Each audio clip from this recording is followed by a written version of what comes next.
Hello, everybody. Welcome to the last presentation of the day, or the conference, rather. My name is Mike. I'm an engineer with Emmons and Olivia Resources based out of Minnesota, although I recently moved out to northeastern Colorado, so I'm still getting used to that. The title of my talk today is Look-Ma, No Model, Evaluation of a GIS-based Flood Hazard Assessment in Rochester, Minnesota.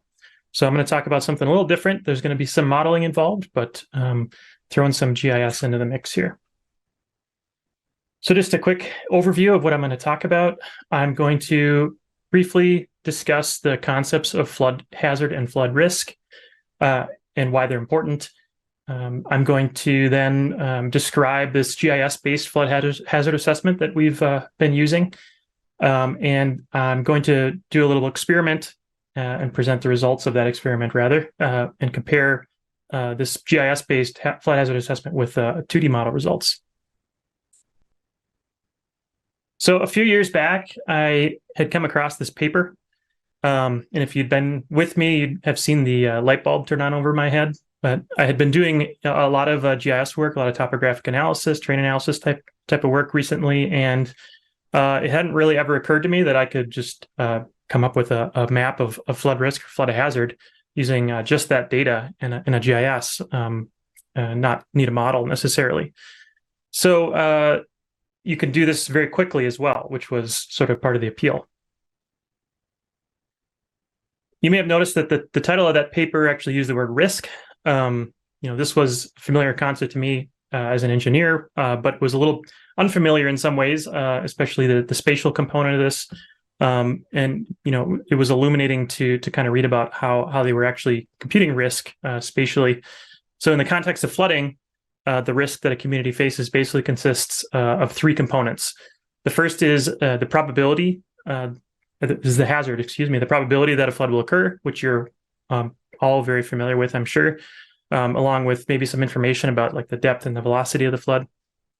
The second component is vulnerability, which is the susceptibility of social groups to the adverse impacts from flooding. And the third is exposure.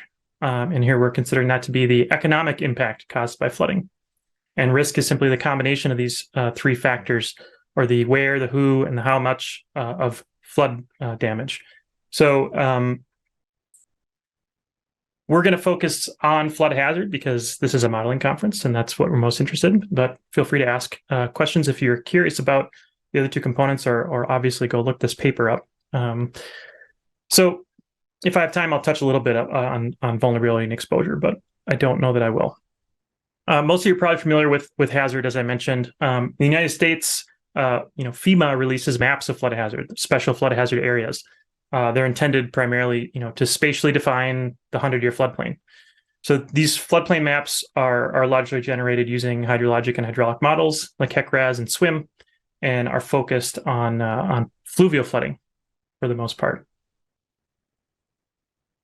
The question I think we're really asking here is this: what if we could use a heuristic to generate floodplain maps, or something analogous to get us close to the same answer as hydrologic and hydraulic model, but at a fraction of the cost and in a fraction of the time.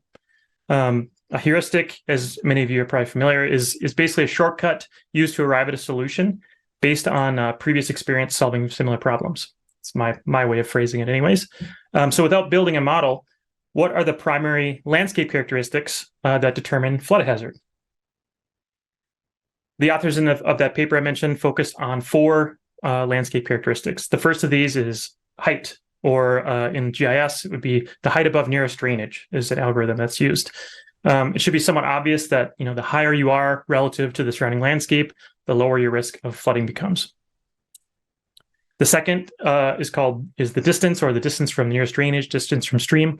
The distance you are away from, say, a river is very influential in flood hazard for a few reasons.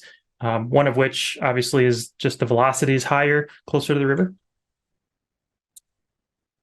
The third is the slope of the landscape. So it's fairly intuitive that flatter landscapes tend to flood more easily, and floodwaters also recede more slowly. And the fourth and final characteristic that they focused on is land cover. As an example of this, consider that landscapes with higher amounts of impervious surfaces tend to be more susceptible to pluvial flooding, especially during runoff events that exceed the capacity of drainage systems, whether that's in an urban area or an ag area. So before we get any further, it's worth detailing why exactly we're doing this and why I'm doing this little experiment. In my mind, the primary reason that someone might want to develop, consider developing a GIS-based flood hazard layer is cost and time, as I said.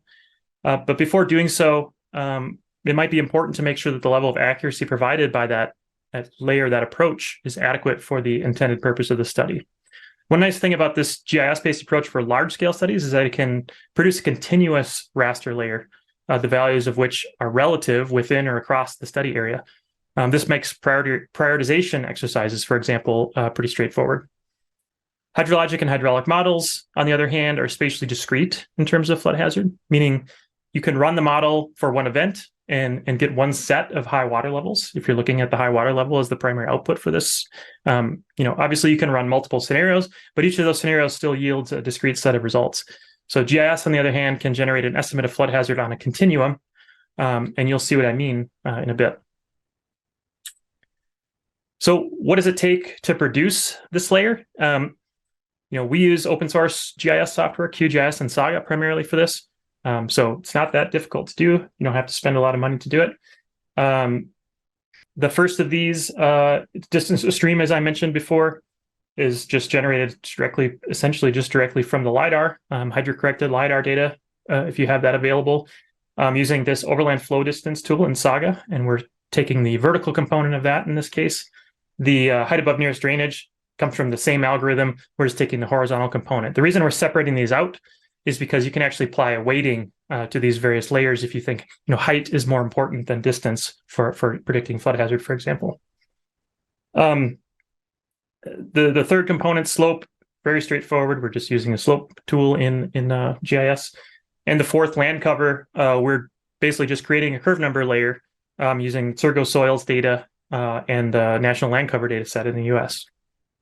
You will have noticed, maybe I may have skipped past it quickly, but that paper was actually a case study in the Toronto area. So there are data sets, in Canada that can be used to do this as well, of course. So this slide is just illustrating that, we've played around with a variety of different ways of doing this. We've settled on something that looks more or less like, scenario D here, using curve number instead of percent imperviousness. But the other thing that this is meant to illustrate is that the values that you're producing, they're not they can't just be combined. Distance to stream and height above nearest drainage and slope in degrees, they're not the same units, they're not the same magnitude. So the first step when you produce these is to quantile them, and the values that you're using to quantile them obviously they're going to be specific to your study area. So you wouldn't want to pull numbers out of this table or of the table in that paper, for example. So speaking of the study area, some of you might recognize Rochester, Minnesota, at least in name. It's the home of the world famous Mayo Clinic. As you can see here, it's located in southeastern Minnesota in the US. We started working for the city a few years ago on their comprehensive stormwater master plan, and just last year started phase 2 of that plan, which involves a lot of things, one of which is performing more detailed assessments than were performed in phase 1 on climate risk, specifically within a single subwatershed. So Cascade Creek ended up being chosen as the priority subwatershed for this assessment in phase 2. So that's the area that I'm going to talk about today. So here's a close-up of Cascade Creek and the flood hazard layer that I was talking about. So this comes straight out of GIS, based mostly on LiDAR and land cover data. Right away, I can imagine that a lot of you see immediately the biggest limitation with this, which is that it's all relative, right? We don't know what value corresponds to a 100-year flood or a 5-year flood.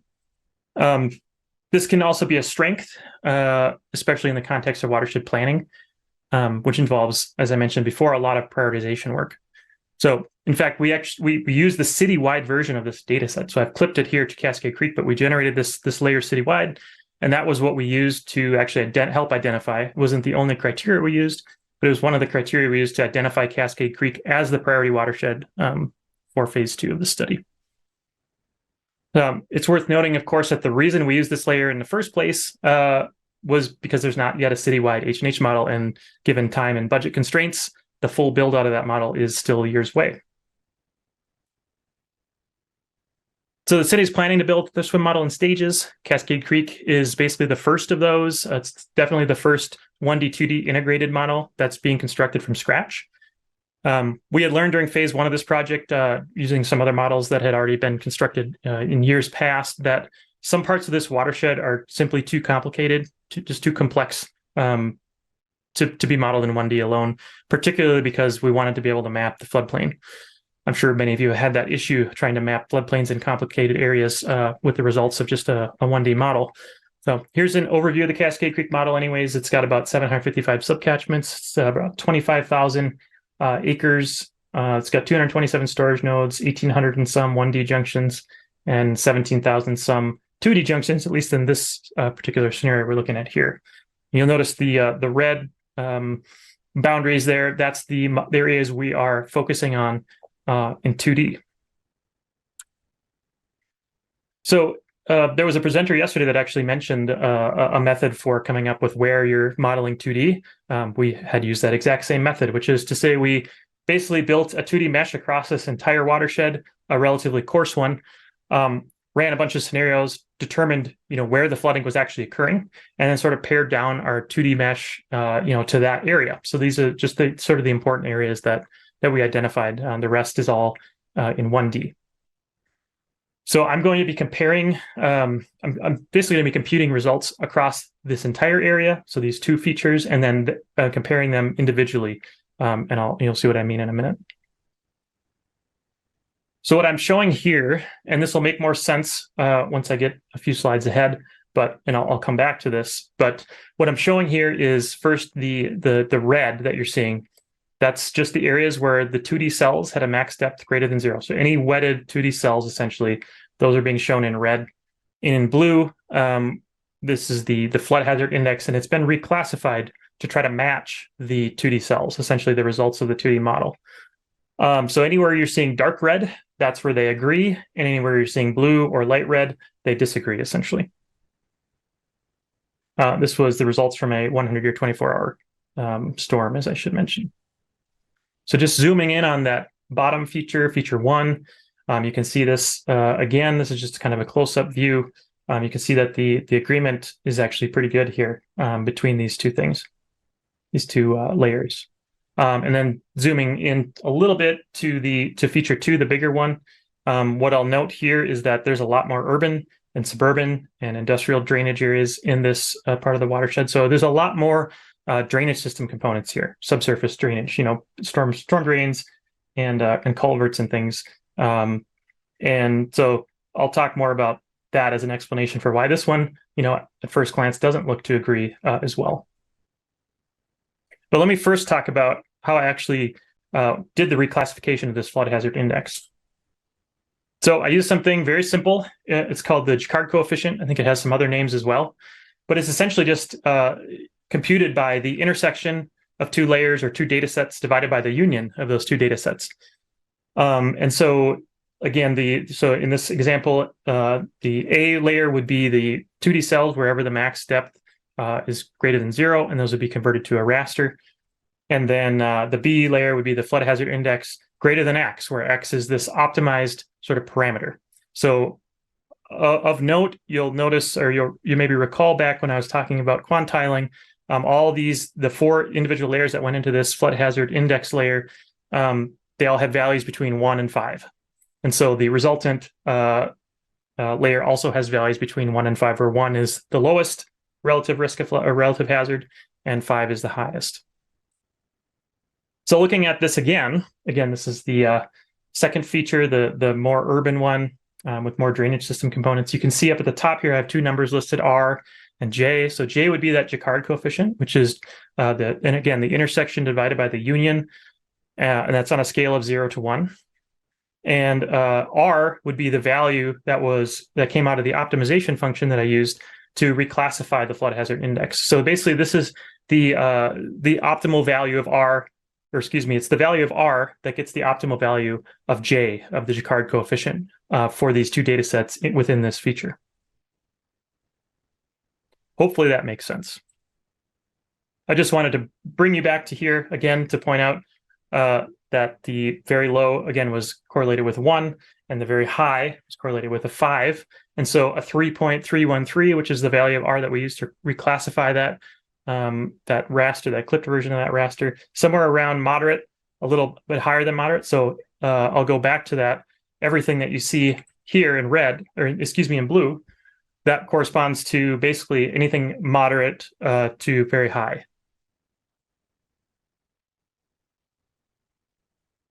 So this is the first feature, excuse me, the more rural feature. You'll notice that the Jaccard coefficient is much higher here. It's about a 0.714. And the R value that corresponded to that was 3.257. So reclassifying, again, very similar, moderate to very high values. We get a much higher agreement between these two data sets in this case.